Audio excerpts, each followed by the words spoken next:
Today, we're going to be looking at how to create a good portfolio based on information and data science. So, what I have done is I have created an algorithm that goes through the stock market and utilizing learning and artificial intelligence provides you with a portfolio that is diversified by sectors. So these are the stocks that the algorithm selected for me, and that was after the system went through rigorous training in order to understand what is a good portfolio and what is not. So the first thing that it accomplished was it was able to go through and tell me which stocks that I was looking into had recently gone through a panic buy or a panic sell event, and it highlighted those with a triangle. Now, I call those a bubble event because obviously when a bubble has too much pressure in it, it will eventually burst. What that allows us to have afterwards is the stocks that did not go through any panic events and that are also having good fundamentals. Now, this set of stocks are then weighted against each other within the same sector, and what that gives us is a system of stocks that have shown to include good returns over the last 3 years.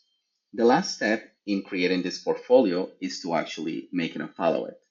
Now, this portfolio was created on Friday, February 13th. There was no trading on February 16th, which means the first day of trading was today. According to the portfolio in Google Finance, which is where I'm following it, we're able to see that while the full S&P 500 only went up by 0.1%, this portfolio went up by 0.33%. So when I purchased this portfolio, it costs about $489,400, and it is now worth $491,048. What we're going to do is we're going to follow this portfolio for 1 month, and we're going to see which stocks are going to hold up and which ones are going to be let go. So the way that we are going to do this is we added a 3% trail stop on them, which means that from the peak of the purchase price plus the gain, if it drops by more than 3%, the stock will simply leave the portfolio. So right now we have winners and losers. So all of the stocks that you here see at the top are the ones that have earned money today.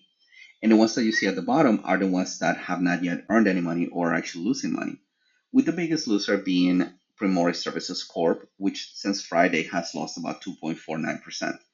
That means that if it loses 0.5%, it will automatically exit the portfolio, but it still has a little room to grow before we let it go and reposition those funds into something else. So what does that mean? That means that as a whole, the portfolio is performing well since Friday, and it is made of 80% stocks, 20% ETFs, and within those, 41% are large companies, 25% are low dividend investments, and 43% are high price earning investments. So we're going to follow this portfolio for the entire month, and we're going to see if, first of all, it performs better than the S&P 500, and secondly, what is our total return. At the end of the month, we're going to rotate the full portfolio based on the data science that we're able to acquire from the stock market.